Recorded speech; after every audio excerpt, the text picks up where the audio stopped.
Hey everyone, I'm Kain and welcome to Uneasy Money, because what happens on chain never stays on chain.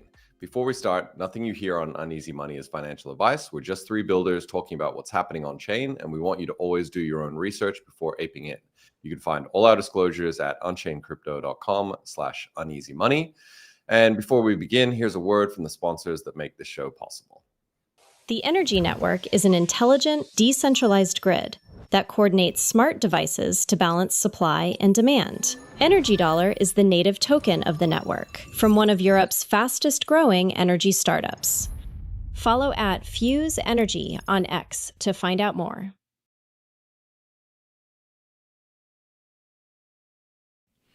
Multi-Chain Advisors is an emerging technology growth firm that has helped create $50+ billion in enterprise value for 80+ clients over the past 4 years. They're the partner to help navigate markets. Build real traction today at multichainadv.com. All right, I'm here with my co-host Taylor Monahan, unemployed security expert, and Luca Netz, CEO of Pudgy Penguins. And we have a lot of stuff to cover today, so let's jump straight into it.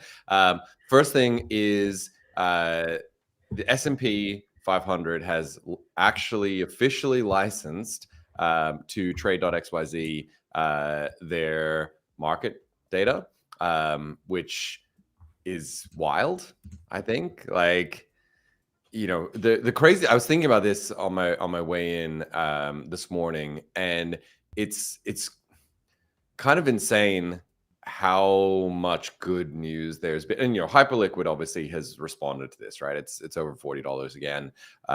It definitely doesn't feel like a bear market in the hype ecosystem, but it just feels so crazy to me how quickly some of this stuff has happened, and it feels sort of like there's a bunch of independent things that are definitely building on one another, like Polymarket having so much traction. All of a sudden it's like, oh, okay, this Polymarket stuff can be useful. And then Hyperliquid perps starts to get some traction and some legitimacy, and people go, oh, maybe these perp things are okay. It feels like we've branched out from like Bitcoin is fine and maybe some DATs to like actual utility of protocols that are on chain, which feels like a big shift. It feels exciting. Super exciting. So some of the details here, they're like probably the most interesting thing is you have like people from the S&P being quoted involved, like saying like, yeah, we're excited about like digitally native investors, etc. Like, in the past, to get one of these price feeds, you'd have to go through like 3 layers of obfuscation to make sure that the S&P couldn't find you, to track you down and shut down the price feed. So yeah, I think one interesting thing is the fact that it is obviously still limited to non-US investors, which we're not quite there yet for onshore US investors YOLOing perps on equities, but yeah, it does feel like there is this kind of growing liquidity in the Hyperliquid ecosystem that is going to sort of flow back to other things on other chains and really have an impact throughout the rest of the bear market. So yeah, I'm pretty excited about this. I'm curious. Okay, I get why they've sort of just like not included US investors, but I think it's interesting that that they've like launched it and they've just like restricted the typical carve outs, right? Like the very, very typical carve outs. And then it's going to be fine. And I don't know, that feels weird, especially with everyone doing a bunch of PR around it. That's like, in my opinion, like US focused. Yeah. Right? Yeah. I mean, it's weird, right? Because, this is a US market that is now licensing its data for it to trade anywhere on chain, obviously, and it's restricted from the US. And I think there's like some sense of argument of like, well, if you want to trade the S&P, you can get it in your brokerage account, right? You don't need to trade perps, but this is making it available for anyone anywhere on chain. I mean, we've talked about this a lot, the perpification of everything, and there is sort of an open question around, like, you know, does this eat into the traditional spot asset trading that, you know, is kind of the bread and butter of the S&P, and I don't think the Nasdaq and S&P are worried about Hyperliquid at the moment. But you know, it's definitely kind of, I guess, a situation where, like, people now have a genuine alternative to, if you're in, you know, Europe or something like that, right? You have a genuine alternative to, like, the few brokerages that would give you, like, US equities, and you had to, you know, do KYC or whatever. Now you can just, like, get some USDC and YOLO perps, which, you know, my guess is, I mean, you know, for me, certainly in Australia, like, it's better than whatever the option would be.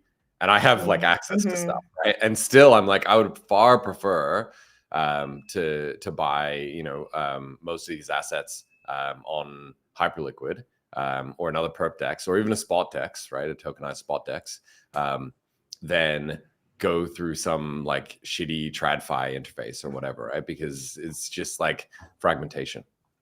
Yeah, that makes sense. And I do think it'll get probably even more interesting, because these will be obviously 24/7, where the real markets are not necessarily, like, literally 24/7, right? So there might be some interesting things. In the spirit of a similar vein, though it's a little bit not right on the nose in regards to Hyperliquid, but then I think earlier this week you had Stanley Druckenmiller basically say everything is going to be run by USDC and USDT and stable coins.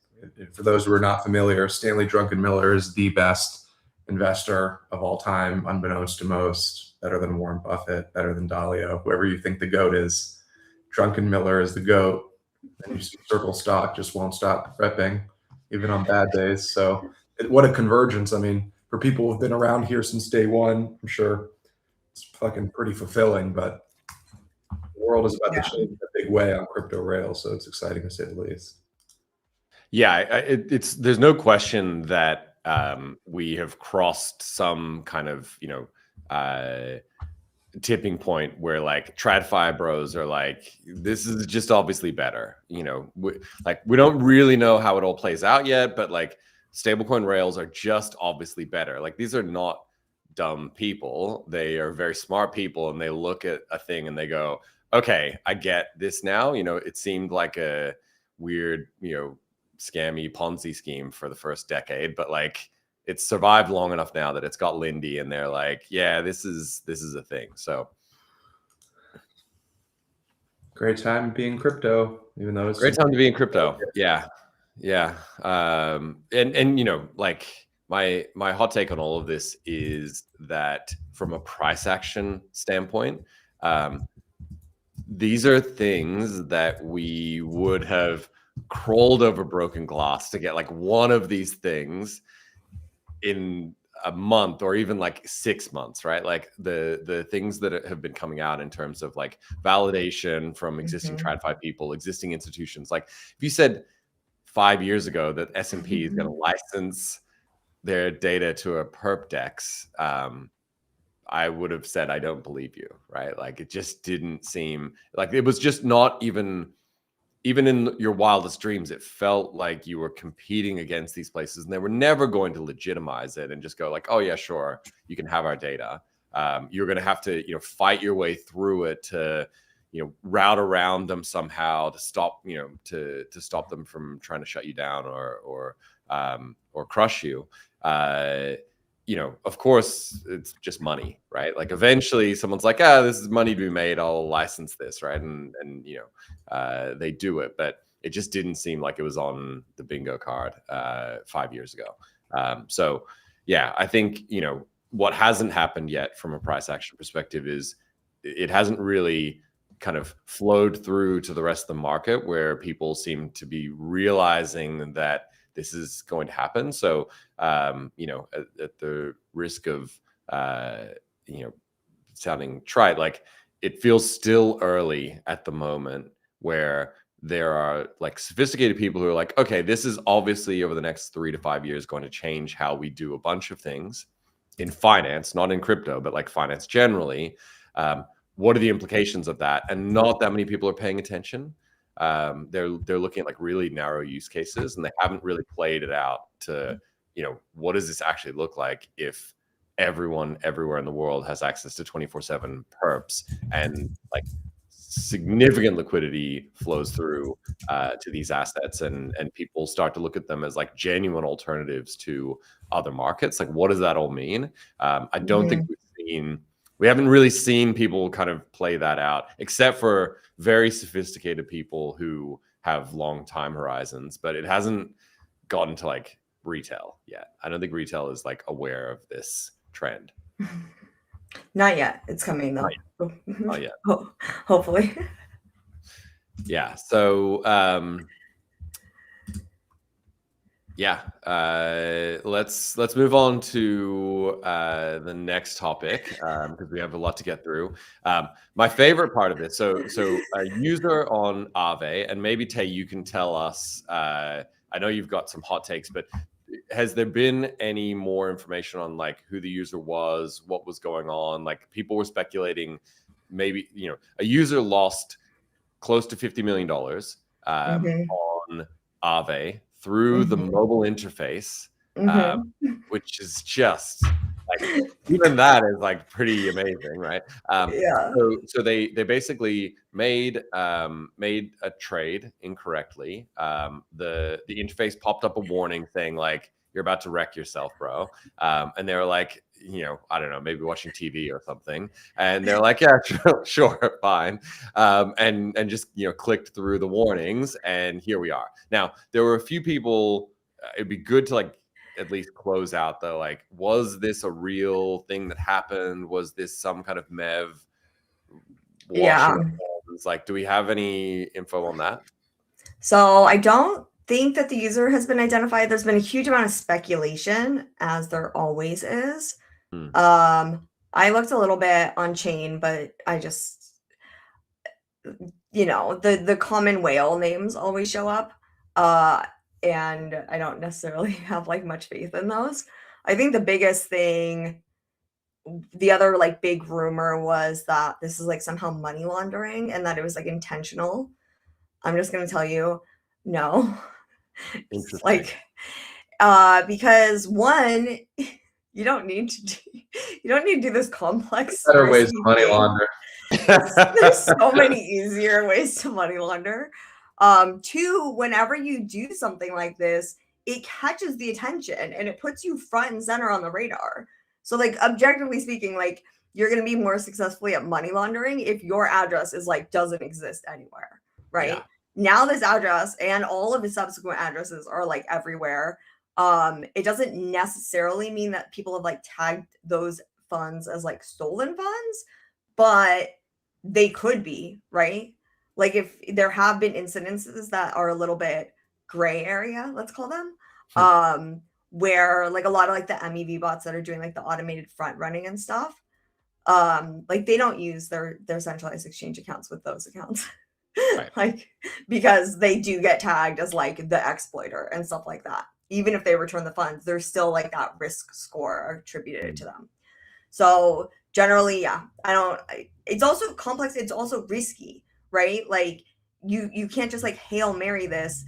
You don't know that you're going to get the exactly transaction, right? So because there's like 4 layers, and I think that's like one of the interesting things that came out in the postmortem was like, the first question was like, whoa, how did the UI allow this? Well, the first question was, whoa, why was anyone swapping 50 million on mobile, you maniacs? I know. The second question though was, how did the UI allow this? Then you got into the deeper questions like, okay, wait, even if it was a low liquidity market, like, this was really the best route? Are we sure? It turns out like, no, it wasn't even the best route, although there were no good routes. And so, yeah, just all of that. It basically, like, the people that walked away with the money are like the builders, the layers that are, you know, taking a fee on the transactions, you had like a lot of backgrounding on this one, which was kind of interesting. We haven't seen like backgrounding is, And yeah, it's a lot of money, right? So and there was also like the way that I think cow swaps, so cow swap provide, like, it's valuable because it allows you to do these, usually allows you to do these big orders without a huge amount of like slippage. Like, it's going to get you like the best execution, and it does this through this, like, there's like these solvers and auction mechanisms, and they're all competing with each other and on and on and on. In this case, I guess because the market was just so illiquid and the amount was so high, the auction process also sort of just failed. failed because the Yeah. solvers, there were some solvers that like put a bid up to solve it in a certain way and get a certain price, but then they either couldn't get it on chain for some reason, or the like the checks to make sure that it could potentially be on chain failed due to like it requiring a huge amount of gas or whatever it may be. Yeah. And so yeah, I was like, you know, there was like a lot of really interesting technical under the surface things about this incident. I personally just go back to the first question, which is the most important question, which is, how did the fucking interface let someone do that? Look, you know, for what it's worth, right? I have had the experience for the last, you know, 3 years or whatever of building stuff. We've got a bunch of people building a platform. We've built a ton of infrastructure and interfaces and things. And like the number of times that my wallets break shit in our platform, and people are like, oh, because they test, like, you know, I'll say to them, guys, like, you got to test with like 10 grand. You can't test with $100. Like, it just doesn't, you know, you got to like find the median size transaction, right? And then they'll test with like, you know, $100, $100. Then they'll test with 10,000, and they'll be like, oh, it doesn't work. Like, you know, this thing's broken. I'm like, okay, cool. Tell me when you're really confident, and then I'll put like $1 million through it.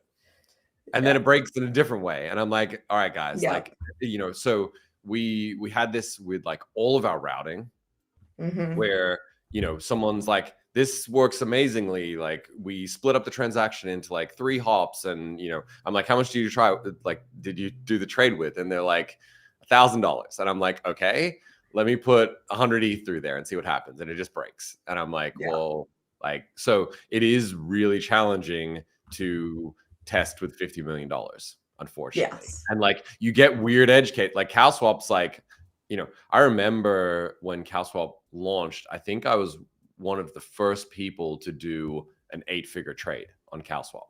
I did like a $11 million swap between like SUSD and USDT or something, back whenever, you know, 2021 or something like that, whenever it launched. And I remember like Michael from Curve doing it, and like, you know, people like did these, you know, and there was kind of a moment where you're like, I hope this works, right? And so, you know, it is really hard to test a system for a $50 million trade. Now, that said, you don't need to test the mobile interface with a $50 million trade to see that it should block, you know, there's like some amount of slippage where it should just hard block the transaction and be like, go to your computer, bro. Like, don't. Yes. Yeah. And that's my general takeaway. There was a lot of people that were saying actually that the protocol should not allow this amount of slippage. Whoa. See, and then like, now all of a sudden we're like, oh, okay. So for me, on the one hand, like, surface level, like, yeah, the protocol shouldn't allow people to like lose money like that, right? But on the other hand, like, what does that mean? Like, what steps, what things have to be included or like, what do you have to do to make that reality, right? A real thing. And I think that typically at the protocol layer, it's going to mean adding a whole bunch of like adjacent systems, right, to like determine certain things. You're going to have more, you're going to be relying on like more or different oracles. You're going to be doing all these checks, whatever. And that complexity generally I would advise to stay away from it at the protocol layer, right? Because the complexity introduces risks as well. If there's like some magical way, like wave a magic wand type shit, and you can make the protocol like make sure no one ever loses $50 million, like go for it, you know. But usually there's some real tangible downsides to doing that. But yeah, the UI layer, especially when you're talking about mobile, you're talking about more retail oriented people, like one is it just shouldn't be possible to like lose this much money on a single, you know, pressing a single button. And then two is it seems like they were somewhat aware of the possibility that there would be like high slippage, and their assumption is that, well, there's certain circumstances where people want that much slippage, so we have to give them a way to do it. Fundamental problem, right? Like if I am trying to trade $1 million because I need 100 grand because it's just critical that I have that money and the market is nuking or whatever, and you stop me at like an interface or protocol level, and I know what I'm doing, like there's a presumption of like, you know what you're doing sort of thing. But I think my hot take is that like those days are kind of over, right? Like the days where like everyone knew what they were doing. Like sure, if you're like in Mist browser, like fine, you can assume like this person has but like you built a fucking mobile app that's on the App Store. Exactly. The guy downloaded the protocol. Apple App Store, and you're like, this guy, I bet he knows what he's doing. Also, there's an assumption of like, you have $50 million, you know what you're doing. Like no one with $50 million would, and it's like, you also can't trust that. The guy could, like, person could have been drunk. Like, who knows? And like, all sorts of things. Yeah, and then it also goes back to just this, like, you know, I think this is like one of the bigger problems with crypto UX in general. There's like every single layer just sort of pushes the responsibility to the user and avoids making the hard decisions, or like the potentially like if you have to make a choice, you just push that choice to the user. And then you're like, well, it might be bad, so let's put a warning. Let's put a warning with a checkbox. And it's like, no, like, I'm sorry, nobody reads the warnings, guys. Spoiler, like nobody reads warnings, especially if they've seen that warning before, right? If you warn someone on every single swap, every single time you're like, oh, just a heads up, this is gonna lose $5, and you're like, yeah, sure, buddy, whatever. Like they literally don't see it. And so my hot take is that anytime you're designing a warning screen, especially one with a checkbox, that's a failure as a product and a product builder and a product designer. That is your failure. The only people who think that's a good idea are freaking lawyers. It doesn't actually create a good experience, even in the best of cases, and it doesn't protect people from the worst of cases. So do better, like build a real product where you're actually optimizing for the best outcomes and making sure that the user you're not just like absolving yourself of responsibility and pushing it on the user. Here's the problem though, like fundamentally Aave is like, okay, we're gonna deploy Aave Shield. Right? Yes.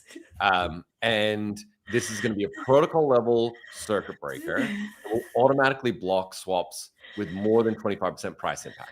Okay. Yeah. So let's just stop here and imagine that Aave Shield, before this had all happened, was deployed a year ago. And this crackhead turns up to try and swap $50 million through the mobile interface, and the slippage is like 22%. And it's a $10 million loss. We would still be having the exact same conversation. We'd be like, I cannot believe that this guy, and then we'd be like, Aave Shield, what are these idiots doing? Why is it 25%? It should be 20%. Like it's a really, really hard thing to get right, because what's the arbitrary line that you're saying for any given swap? Like, should it scale with size? Like, no, it can't do that, because then it needs an oracle to know how much the money is worth, because 25% of some illiquid thing. And it's just like, it drags along so much stuff that you just go, like, I promise you, someone will lose multiple millions of dollars with Aave Shield, and Aave Shield guy is going to be like, job done, success. And it's like, no, bro, like this is not a trivial problem. You can't just put circuit breakers in, because then you go, okay, let's make it 3%. The protocol will never let anyone lose more than 3%. And then some guy's going to lose like $1 billion because they needed to pay down their margin. They just wanted to swap and they didn't care. And they were happy to eat 5% slippage. Like, it's not a trivial problem to solve, unfortunately. And I think like, if you zoom out a little bit or take one step back, right? What is the problem that's trying to be solved? And whenever that problem is trying to avoid something, like avoid a bad outcome, whenever that's like the problem that you're trying to solve, you end up with these sort of like, in my opinion, like bad solutions, right? I think Shield is not a perfect solution. I think that the warnings especially are not a good solution, right? But if you take a step back, what is the problem? Like, what are you actually trying to solve as a product, right? You're not trying to like avoid people losing money. Like, you're trying to allow people to get like the very best fair market rate on a swap. I mean, I would go further and say, like, you are trying to ensure that what the user thinks they are doing is actually what they're doing, right? Like, if a user wants to lose $49 million, like, and you know, this is a little bit cypherpunk, right? But if a user has some desire for some reason to burn $49 million to like prove a point or whatever, and they know exactly what they want to do, you should let them do it.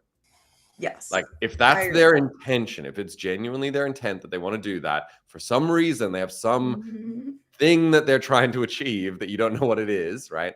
Let them do it. Don't allow a user to do a thing that they don't understand or is like, you know, counter to the thing that they think they're doing. Like, the guy just wanted to swap some AETH, right? Like no one, you know, there's no one who thinks that this person thought that they were going to lose this money, right? Like, they were just trying to do a swap. They're probably willing to eat some slippage. It was 50 mil. Like, maybe they're willing to eat 500K of slippage, right? For some reason, they wanted to do this. So it's about aligning the intent of the user with the action. And the reason why that's so critical is because these are immutable transactions. Yes. There's no rollbacks. There's no, you know, you can't go to like Vitalik and be like, I didn't understand. I made a mistake. Like, you know, so this is really challenging, right? Because if you have immutable transactions and they're super high value, you need to make sure that the intention of the user is aligned with the result that they're going to get, right? Like, that's the thing that I think is the most important thing. But aligning user intent, given how many different flavors of user intent you can have, with the action, given how many flavors of action you can have, is just a really non-trivial problem. Like, there no like one-shot solution. There's no one-shot solution. And also, like, just because they click a warning, that doesn't align. That is not aligning the user's intention, because you know that users are dumb, and you can sit there and go, like, a person with $50 million is never going to like just hit the X button without reading it. And it's like, bro, like, they absolutely will. They're more okay, guys. Secret, ready? The people with $50 million are more likely to not read or acknowledge a warning than the person with $2. No joke, because people with $50 million have clicked through so many warnings in their lives, have sent so many transactions, have traded so much stuff. They are the worst offenders of just clicking things and even doing things on freaking mobile. And your job, like old UX product design wisdom, was the user is drunk. And if your interface can't be used by a user who's drunk, then you failed as a designer. It is 100% true. And it's weird because in crypto, it's often like the biggest, most active people that are the most drunk. I mean, I've done this so many times. Like, you know, literally, it's me, right? Like, well, it's funny actually. Laughing. It's literally Kain. On X, right? Someone was like, "Where did Kain get $50 million to burn?" And I was like, "It wasn't me this time, bro." Like, but you know, it's so easy. So two things, I think. One is like, you know, you feel like you know what you're doing.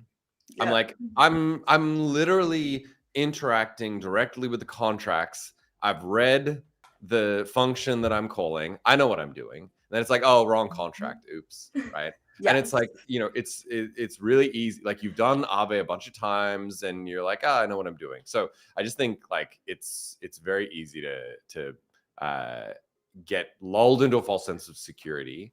And I've seen so many people do this, like people, friends of mine over the years that go, I did this thing and I've done it 100 times and I just didn't think that it would be a problem this time. And I didn't pay attention to what was going on. And, they like, there was a guy who lost like 5 mil, a few months ago, and just like a simple transaction they've done 100 times and they just didn't pay attention to it.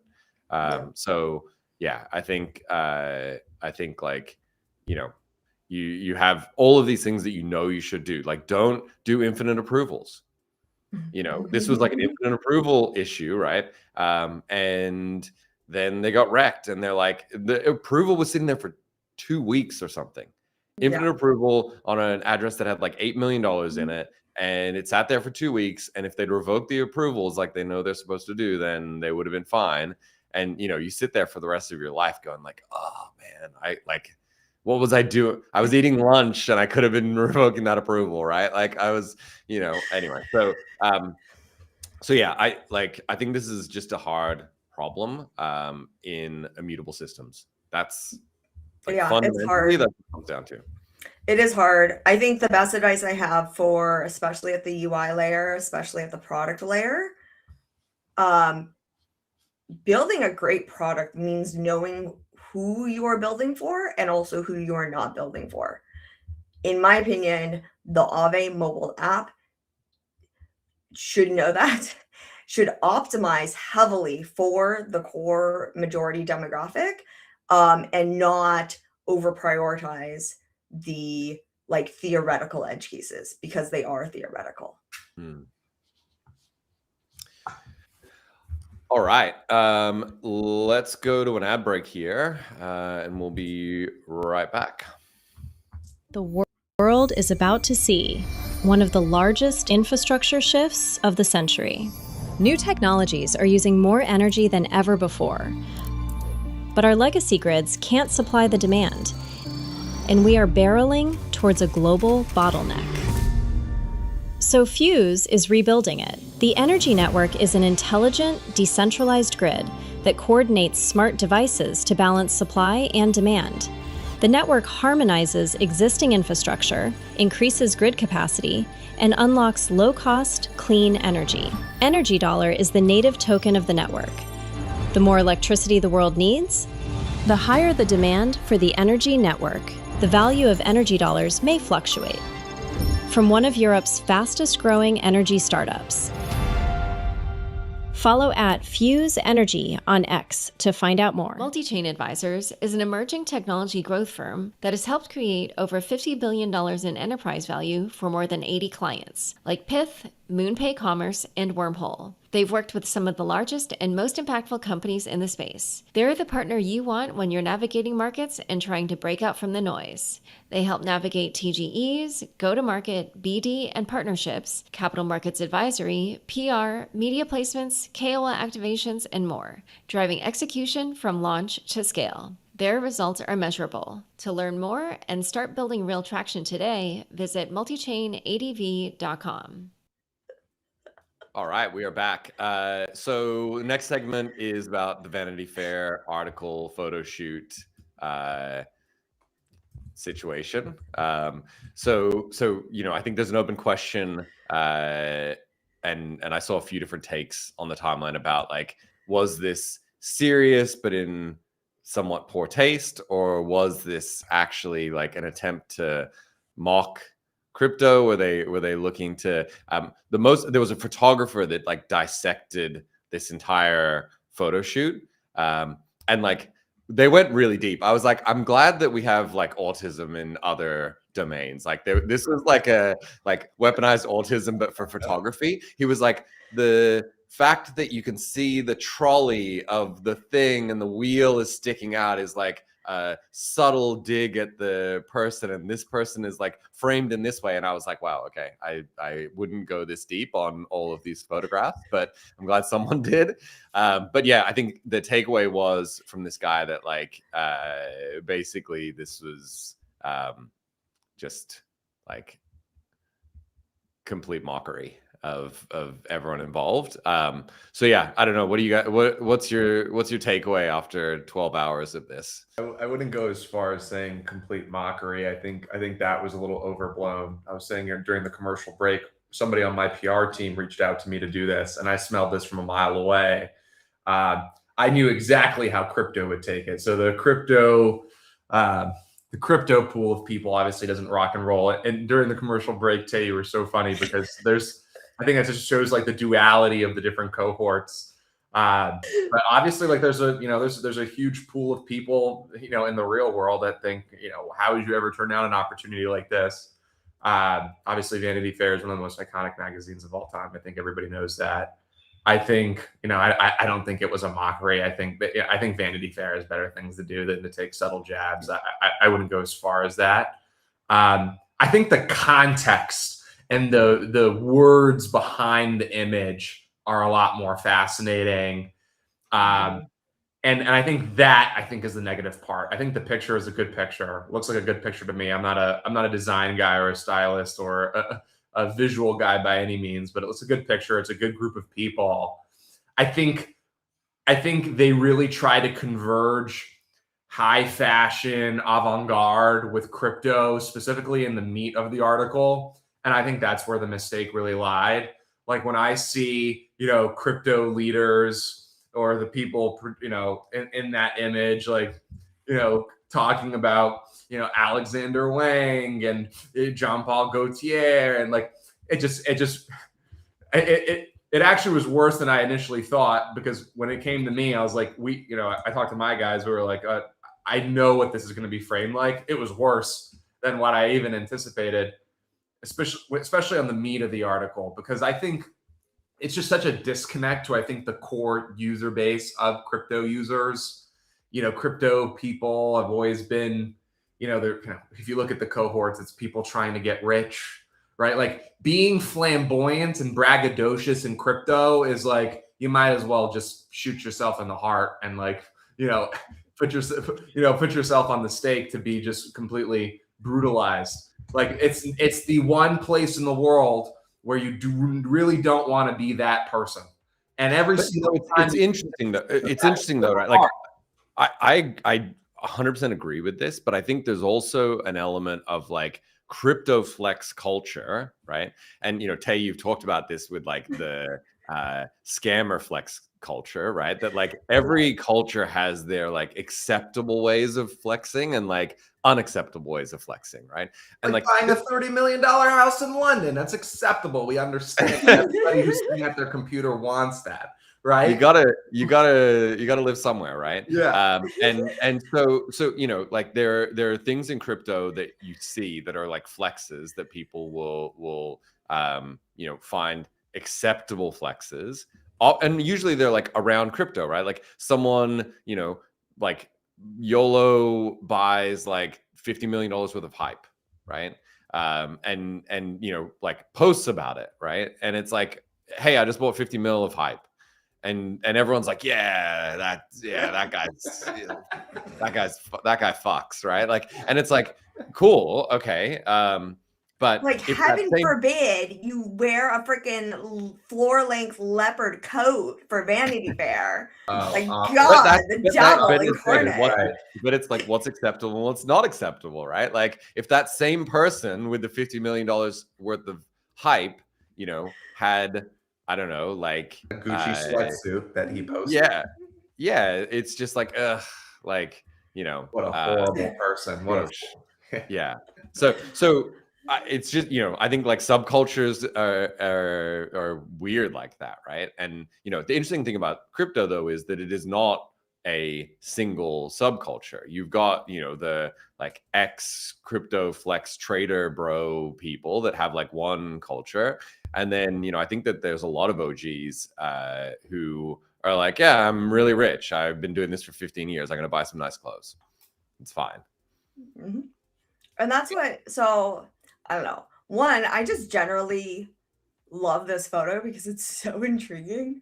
Also, because I know most of these people. Yeah. In fact, the only people I didn't know was OpenSea, like by face. But like Olaf, yeah, in real life, Meltem in real life, like 100%. It is like such an intriguing photo. Like, how the hell did they get all these people in the same room? This is amazing. It looks like a Wes Anderson like movie poster or something, It is right? completely absurd in the best way. Like, and like Novo's like the evil guy that's like Dr. Doofenshmirtz over there. Yeah, exactly. Literally that, right? Like it's like, what the fuck? This is and then so you have funny. Danny over here with no fucking shoes on the marble freaking windowsill. It's just like, I don't know. It's incredible. It draws intrigue. I think that they must have tried to get Vitalik, surely. They must have tried to get Vitalik. Well, they talked to like, you know who they have they definitely... Eric and they have Arthur Hayes quoted in the piece, but obviously they said no to showing up. Well, I mean, what's interesting though is like, you know, some people that they definitely didn't ask because if they had, they would be there, right? So there's like an interesting dichotomy of like, well, Justin Sun clearly didn't get the call. You know, I feel like, although, yeah, I mean, he's Tay, you're principally right. Just so you know, like I totally, as somebody who's just comes from a real world and now is in this, you know, new world, like you're principally right. It should be a thing that's accepted and loved. I'm telling you, I think the backlash came, and I think if it was just the image with, you know, maybe even good context or neutral context, you know, but when you have guys, you know, when the whole article is about, you know, and I'll say, you know, people, the Novogratzes of the world didn't get hosed for this. There was a couple people in there that got hosed for, you know, certain things, and like I understand how that got to that point in the meat of the. But also, like Novo has that vibe of like he can do whatever the fuck he wants. It's fucking Novogratz. Right? And this is actually why this. Okay, so one, let's be straight. Like Vanity Fair is trying to mock crypto, successfully mock crypto with the article, with the shots, with everything, right? Like yes. At the same time, like. There's some own goals. There's some own goals in here. like the point, there is something inherently valuable about the fact that like you can do crypto with no shoes on or with like an absurd outfit, and that actually does not really impact whether or not you're going to be successful, right? And you can't over-index. You can't just automatically reject anyone who wears absurd outfits, and you can't automatically accept anyone who doesn't wear shoes. Right, this is like the SBF image. He honed deliberately 100%. This like, I'm too busy to wear clothes. Right, you can't over-index on that. You have to look deeper at the actual value that people are actually creating. And in my opinion, the people that came off worst in the article was OpenSea, because they were so obsessed with how they looked. Meanwhile, Meltem over here is like making fun of Ethereum people only liking organic cotton and talking about getting drunk, and then also like going deep on her, you know, the spirituality of crypto and value and, you know, buying the shoes or whatever.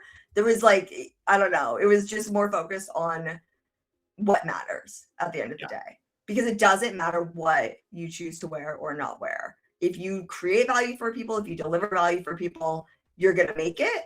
And I think that it's increasingly more acceptable in like the trad world, right? Like Elon Musk on Twitter calling people retarded.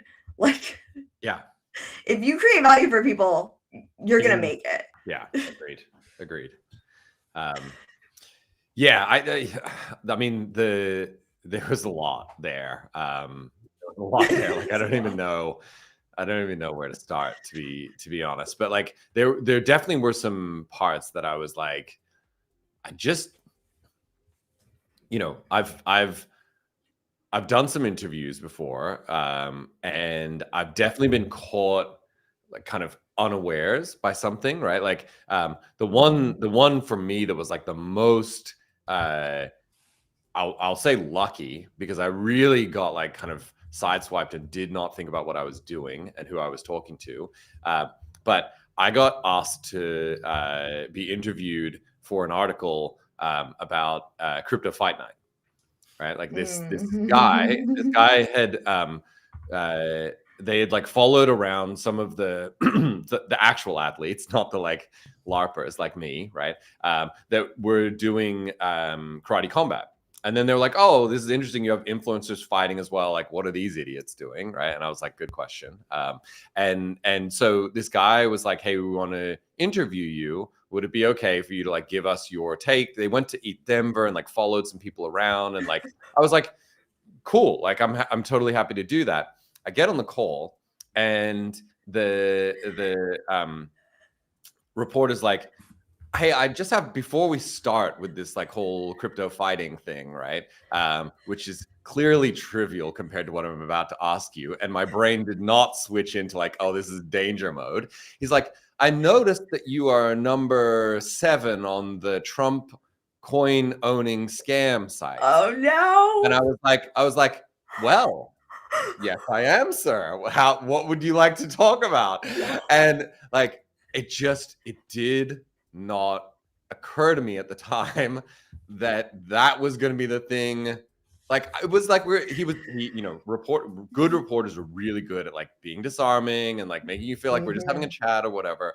And I was like, yeah, I'm super excited to talk about this. I think it's a really interesting trade. But and I just was like talking to this guy for like 40 minutes. I get off the phone and I was like, that may have been a mistake. And I was like, no, I'm sure it's fine.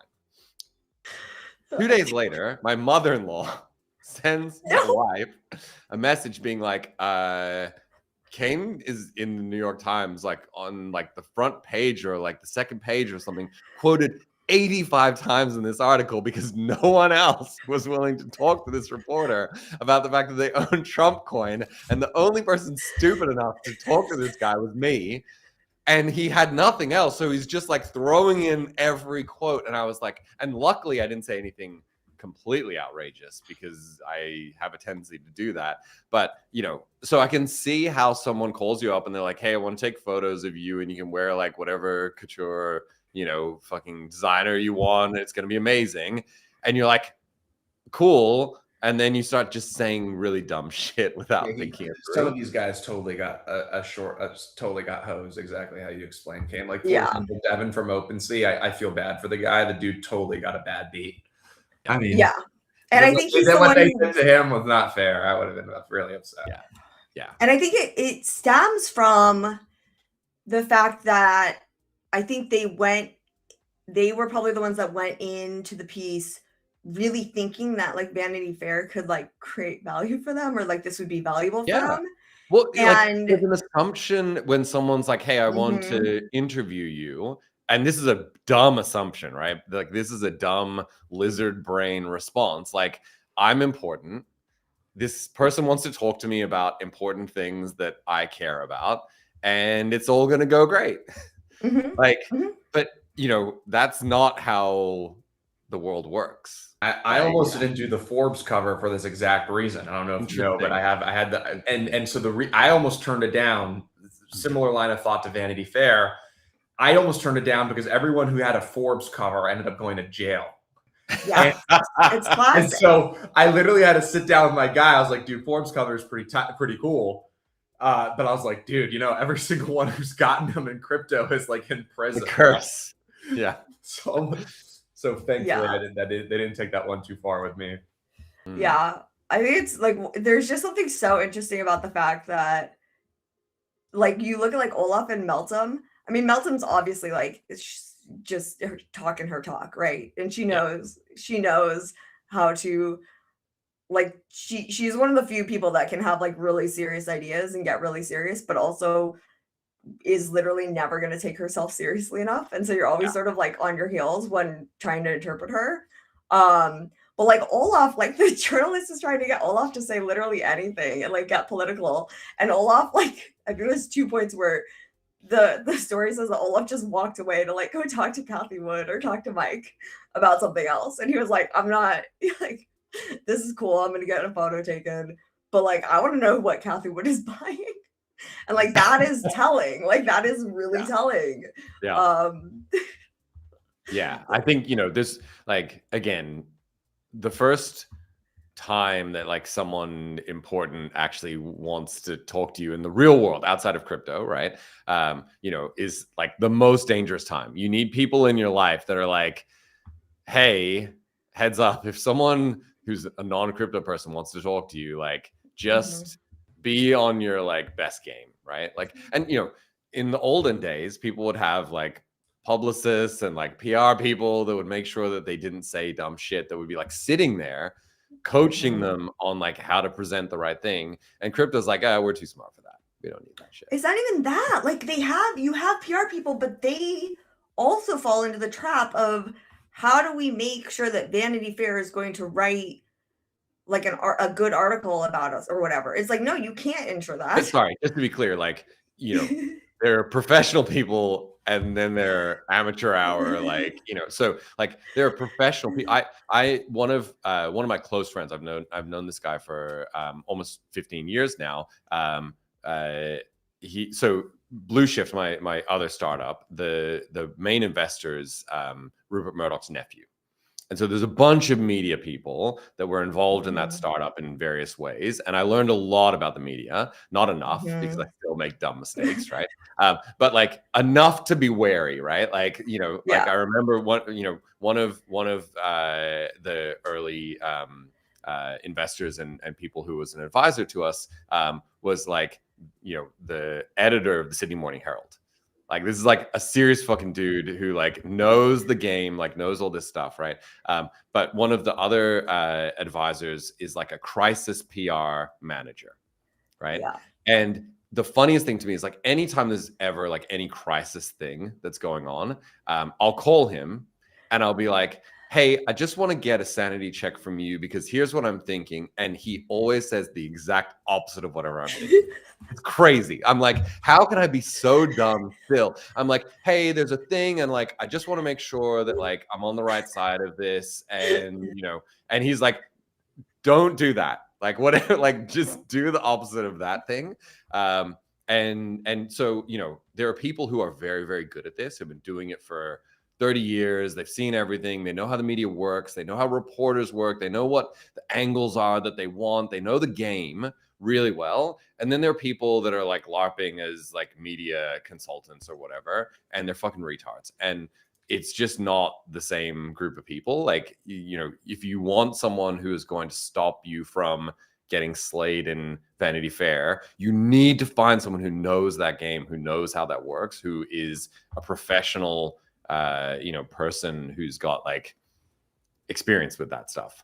Otherwise, you're just going to get wrecked. And by the way, the best advice for like everyone is like, don't freaking do this. Like Luca got it right. Like, don't do this. This is insane. Don't do this. However, you can even if they're trying to make fun of you, you can make it like valuable, right? It just has to be you have to have such a deeper level of like you gotta know the game you gotta know the game you're playing. You gotta have like a real, it's funny, like I saw Hayden tweet that he was like, oh, they asked me to do it, but they wanted me to take a photo in a bathrobe in a sauna or something like that. And I'm like, good call that you didn't do it, but I'm not sure that was the thing that should have stopped you from doing it, right? Like the weird photo they wanted. Like, I think there were worse concerns than like the sauna photo. The sauna photo probably would have been the least concerning thing of this whole thing. So, all right, let's move on. So the EF feels to me, and like, I don't want to get canceled by the EF crowd here, but it feels to me like we've had this tension, like internal tension in the EF for a long time that seemed to be somewhat resolved, where we're like, okay, we're going to go out and do some things differently, right? We got Tamaz, we got these people that are going to be more commercial, they're going to be focused on different outcomes. We're going to engage with builders who are doing financial stuff more. And then, Tomas is gone now for reasons. and it feels like we've shifted a little bit more back towards communism.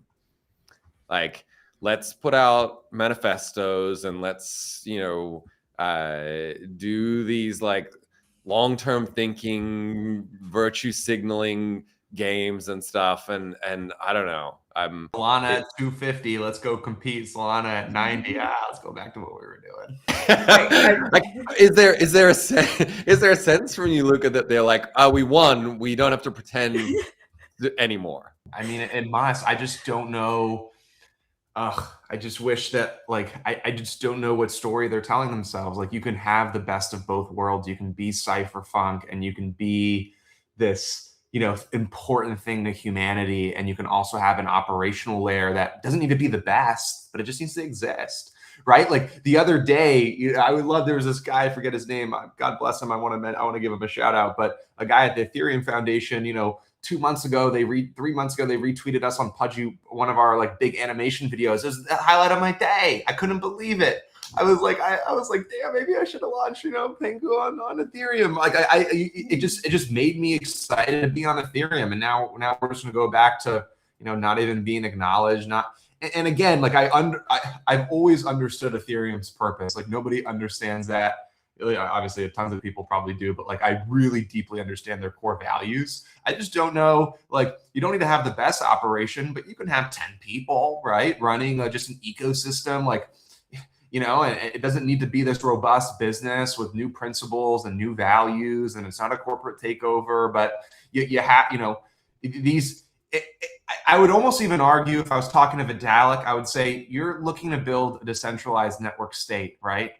And if you think about what a network state is and what a network and a community are synonymous. Like those two things mean the same thing to me, right? Mm-hmm. And like if you have a community and the network consists of people transacting within this community and ecosystem, like you should nurture those people. Like that's down to the Byzantine Empire. Like that's since the beginning of human civilization. The beginnings of the earliest networks had these functions, right? Like they're not indifferent. They don't mean opposite things. They mean similar things. And I think they maybe, went, again, that's why I started off with my point. Like Solana was at 250. Those guys are, running a Stripe operation. Like maybe they thought that that's what they had to do, and maybe that's the path that they pursued, and maybe Vitalik and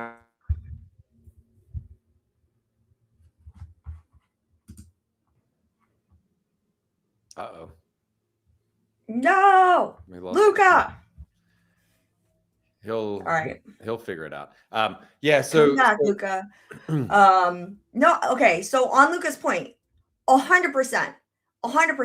But under duress, this is the problem, right? If you do something under duress, right? Yes. And then the duress is removed, you're probably going to go back to your old ways. So, there he is. In my opinion, Luca, thank you for coming back. So they've got a lot of scars. They want to protect people from bad actors, for sure. And the core values is like, this is a permissionless thing that is like anyone can do anything, and we don't want to permission it explicitly or implicitly by only supporting things that are in the same vein or whatever. The problem is that they kind of actually did that by only supporting things that were like not financially viable or sane or valuable. And so they need to back the frick up and it's like, okay, you have your mandate, you have your things. These are all great. They're fantastic, right? You are building a freaking thing for other people to build on top of, and you must support them. You do not need to support the end thing that they are using necessarily, but you have to support the people that are building on your thing, because that is why you built it. If you don't, and if it's centralized, so be it. They're human beings, and until we have like agents building everything on Ethereum, the people will be offended. Like Luca's point about like, oh, I got a retweet from the EF and I like felt good, like that made my day, right? The inverse is also true. The EF told me to go fuck myself, not explicitly, but implicitly. And I felt bad that day, right? Like I did a big thing and, we were focused on Ethereum. We did this really cool stuff. We launched a whole fucking chain. You told me to build an L2. and you're like, fuck off, I don't care. Like there is a sense, and like again, it's not fair to say that, you know, like not supporting is the same as like being against the thing. But as a builder, if you spend a bunch of time doing stuff and someone's like, meh, it feels like a fuck you. It just does. It like people are emotional, and you chew a bunch of glass to like deliver something, and no one cares about it because it weirdly is flavored in a way that they just don't like. And that's going to be offensive to people. It's going to be offensive to the person who built the thing. It's a very savvious and obvious IQ decision, but with no EQ relevant. And like, if you're not factoring in the human element of it in the spirit of building a network, right? No matter what that network is, if it's a centralized network, immutable, censorship resistant network, like the network thrives on human capability. And I think it takes very little resources to have this element. And it can be as simple as a social media manager with 4 or 5 head ecosystem guys running with a project manager in between, right? It doesn't need to be, but it seems like we're just back to square one. I think there's just, like you guys all said, there's just a human element to it. And until robots and AI is running the whole thing, and we're probably 5-10 years away from that, and maybe it doesn't matter until the AI agents become innovators and entrepreneurs. But, you know, at the end of the day, like what brings the most stress to the foundation? If I were to be in Vitalik's shoes, of all the things that bring me stress, what is the thing that brings me the most stress? It's the community crying about price being down and fucking coming after his head. And at a minimum, like this is a layer for that. And like, I'm even thinking about like their mental health and their ability to execute. Like no matter how many ways you skin this cat, I don't understand the decision, but you know, have respect for those guys nonetheless. But wait till Solana goes to 500. And then all of a sudden we'll be back to competing again. You're going to see a corporate winning will be acceptable again. Look, I think the interesting take for me, the reason why I feel super comfortable joking about this, but not like stressing about it the way that I did 2 years ago, is that there are 2 tracks here. One is like the technical track of actually delivering the shit, right? And the other track is like how they talk about it, how they deal with people building on it or whatever. My hot take is that the technical track is going so well and is going to accelerate so much this year that they could actively tell people, don't build things on here. That's 100% how they made the decision. And you said it doesn't matter today, Kain. I forget where it was. It might have been on this. It was on this. You said this last week, which is they're making so much advancements. And I totally 1000% think this is how he underwrote it. He said, this thing will be so good that I don't need to do fucking anything. And that you'd be fiscally irresponsible to go anywhere else here shortly. And he really believes that the Solana and everybody else on the tech side is going to get smoked, and he's going to win.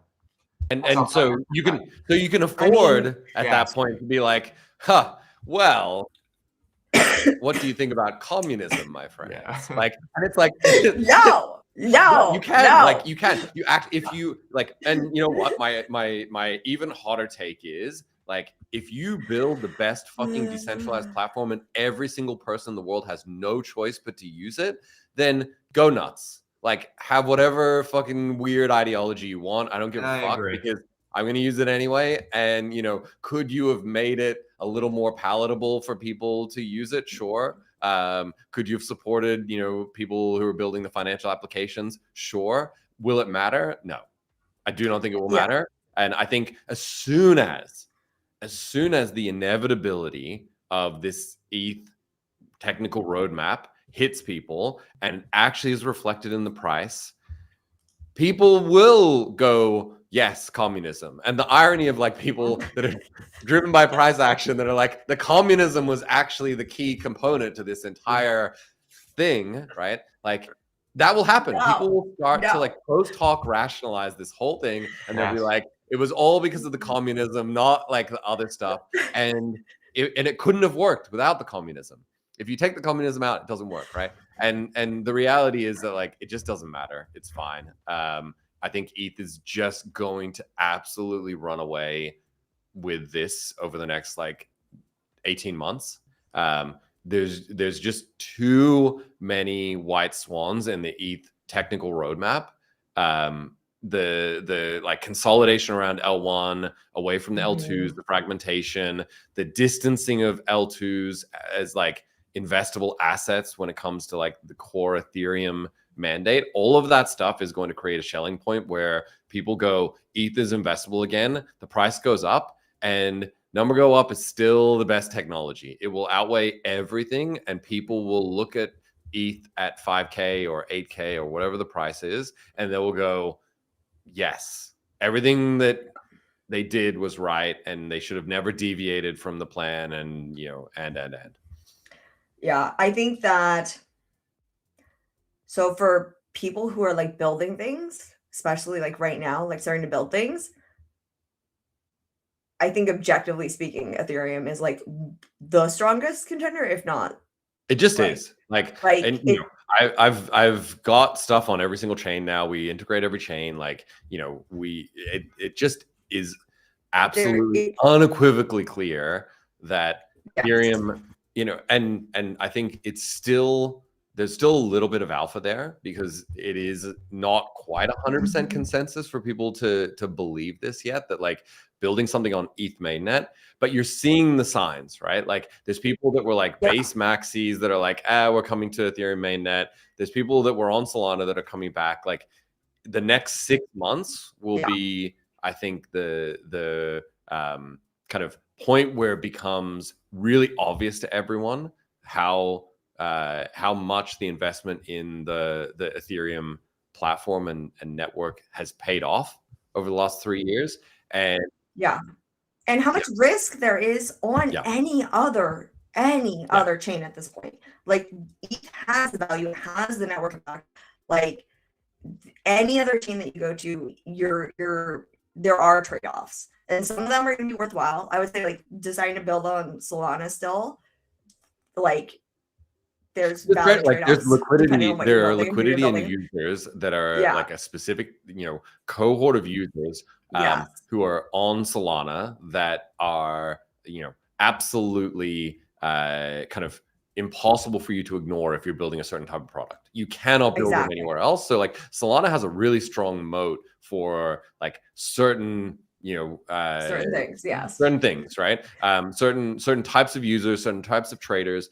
Hyperliquid now has like, a lot of momentum in this like global, liquidity house or whatever the meme is, right? And so, it's not to say that like every single thing will happen on Ethereum, but the kind of aggregation of liquidity that exists on Ethereum, I think is going to become really, really obvious just how much untapped potential there is. And, you look at things like Aave, you look at, a bunch of protocols that have just been around for a long time and people kind of price it in.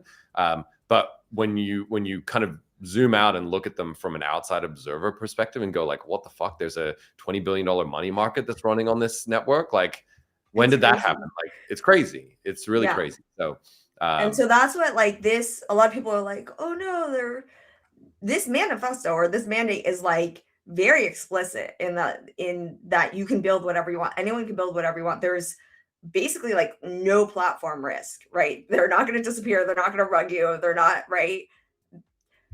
On the flip side, incredibly neutral thing, right? Like we will be so credibly neutral, we won't even help you. Yeah, we won't even help you. And so that's the other thing is like, they're also not going to make big, bold promises and give you money and give you retweets. However, like there's some benefit of knowing where you stand, right? Like you can't get rugged. There's tons of benefit. It just, and if as it's saying, the thing is like at a certain point, it'll come down to the products. And if Ethereum is not competitive to Solana, Solana will win, right? Yes. It will. I'm 100%. very confident in just the value accrual. When I say win, I say, if Solana has the better tech stack by a Texas mile from a execution perspective, it feels like it. Again, I'm a consumer. We could argue exactly what better means, right? But like to Kain's point, if they build and he's so confident with AI and everything that's going on, they can ship that 4 or 5 year roadmap and they can do it in 12 to 18 months. And it's on bar from an execution perspective to what Solana feels like. Just when I withdraw USDC, I get it within a millisecond. When I'm Ethereum, I can't stand that thing turning. I can't stand it. I can't do it. I can't do the 10-second lag. I can't do any of that. Right? It's not where the world is going. The AI agents also will not do that. They do not. That's going to fuck their whole workflow up every time they make a transaction. If the thing is taking seconds to fucking approve and confirm. But if they can do that, to Kain's point, I understand the decision and let the fucking shipping speak for itself. Agreed. Yeah. I also just want to say that, like, as someone who is building or choosing where to build, I think the EF mandate is, again, it sets expectations correctly, which is good for you. It's also, like, in my opinion, like, quite empowering to be like anyone can build anything here. And by the way, like, DeFi never had the EF's approval, and it freaking thrived, and everyone loved it. You can, like, you can totally succeed without the EF. Yeah, and you can genuinely win without the EF's approval, which is not the same as nearly anywhere else. On the flip side, though, I think this is like, this is the trade is, we won't support you, but we won't suppress you, right? Like, you know, we're not going to support your competitor either. Correct. We're not gonna king make and pick winners and you know. Okay. So yeah. However, I also want to say, for like the people at the EF or the people in the Ethereum community, right? Because the thing is that DeFi people did have support. It just wasn't the EF, but they had each other's support. There were places that you could go to learn. You had shared resources. You had things that made your journey easier.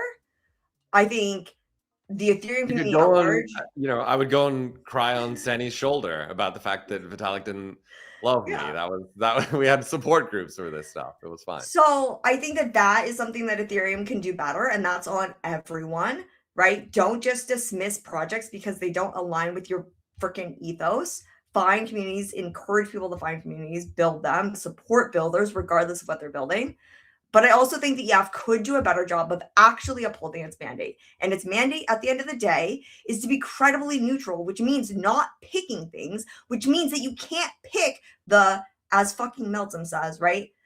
The nice things, having fun, and only pick the tofu and organic cotton, right? You can't only pick those things either. It swings both ways. You have to support everyone. You know, but so this is the same issue that we raised 3 months ago or whatever, when they're like, DevCon is going to be on the fucking moon because the moon people have been suppressed, and so we know it's a really arduous journey on the moon and there's no air, but like, get a fucking spacesuit because it's worth it, and we're gonna support the moon men. Like that, like genuinely, like there is, you know, still this element of like, you know, the global south is persecuted, and so we have to like put all of our fucking conferences in like the dumbest places possible where it's polluted as fuck and no one wants to go there. It's like, dude, like put DevCon in New York once, or LA or something. Like, make it easy for us, right? Like, oh, but then visas, it's so hard to get a visa to LA. It's like, you know, there's stuff like that still is a bit pervasive. There's a lot of stuff that's dude, there's so many things that are pervasive. And I think that in the earlier days, it was slightly more acceptable to like, the way that they're operating was slightly more acceptable because everything was theoretical. And so it was like, okay, they are highlighting theoretical things that could be built that are in their vein. Today, it's real. Okay, there are real products that are being built by real people. They come in all different flavors. You have to support all of those builders. Every single one. And if you don't, if you only choose the ones that align with your personal view, that is just as bad as like Solana only supporting casinos or Base only supporting Coinbase employees. Okay. That one's gonna get clipped. Solana only supports casinos. That's getting clipped 100%. Awesome. Let's end it there before I screw myself somewhere. Yeah, let's end it there. Yeah, agreed. All right, that's it for this episode of Uneasy Money. If you enjoyed the conversation, follow the show on the Unchained feed on X and subscribe wherever you listen to podcasts. And if you're watching on YouTube, hit subscribe and drop a comment. It really helps the show reach new people. Until next time. Until next time. Later, guys. Bye, guys. Bye.